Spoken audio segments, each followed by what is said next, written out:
Everyone, welcome back to the channel. Today is kind of a response to a couple questions I've had about some of my Quad Cortex captures. Recently, I've really been into capturing 2-rock amps, and one of them in particular is the 2-rock traditional clean 100 watt head. And I've put out two different packs. One is with a JMOD cab, and the other is with a brand new Vboutique cab with EV12L speakers. Now, what I wanted to show you today is why they're so different and what they sound like and maybe how they feel. So I'm going to be running through some demo clips, and then I'm going to explain kind of what I'm feeling and what I'm hearing, and then definitely in the comment section below, let me know what you think.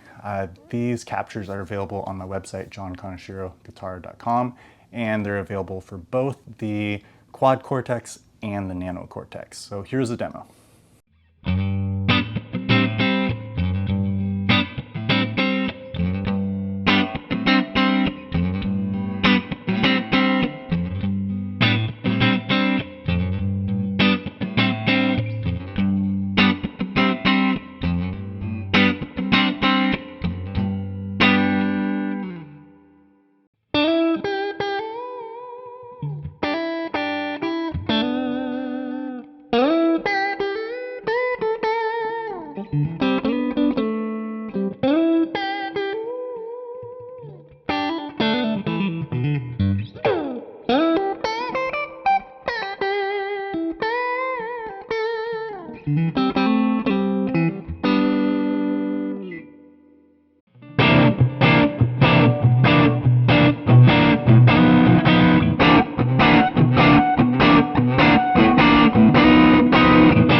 All right, so here's kind of what I'm hearing between these two different captures. Now, they are identical in terms of their amp settings. I didn't touch a thing. The only thing I did was switch out the cab. I even measured the mic placement, kept the mics the same, the gains the same, all that.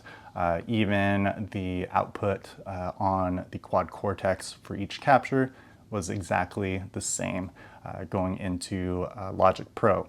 So the JMOD cab, it has more of a low mid hump to it, and that is hopefully apparent in the clip that you hear.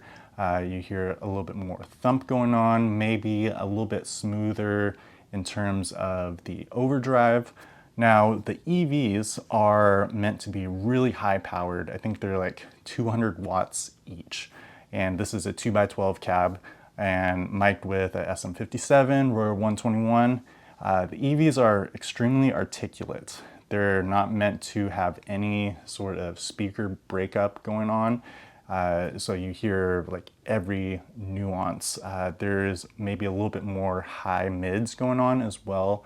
To me, maybe a tiny bit more high end. Now it's not like pokey high end, but just to where the pick attack really comes through, like maybe around the 2000 range.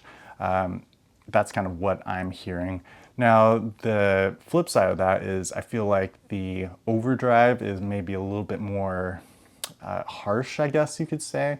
So you have to kind of dial that out. Now, kept the overdrive captures exactly the same for each, I guess you could call it lane of the captures. So lane 1 or the G1265 captures are seeing the same exact captures as the EV ones, if that makes any sense to you. So hopefully you hear a little bit of that going on, seeing how they're very different. Now, in terms of John Mayer tone, you can definitely see why he would be using EVs or the G1265s. Sometimes he might want a little bit more thump, or sometimes he might want a little less thump, maybe a tighter low end, more articulation, and that's definitely in the sense of kind of a band mix. If you have too much low end going on, you're going to be mudding up the mix. You're going to be probably washed out by other instruments. So sometimes the EVs might be a better choice. But overall, just wanted to show you how these two different captures are different. Now I did make these two captures specifically for this video. Now, if you're interested in the packs, again, they're available on my website, and these two new captures are going to be in those individual packs for the EVs and the G1265. So hope you enjoyed the video. Hope you got something out of it. Let me know what you think about it in the comment section below, and we'll see you later.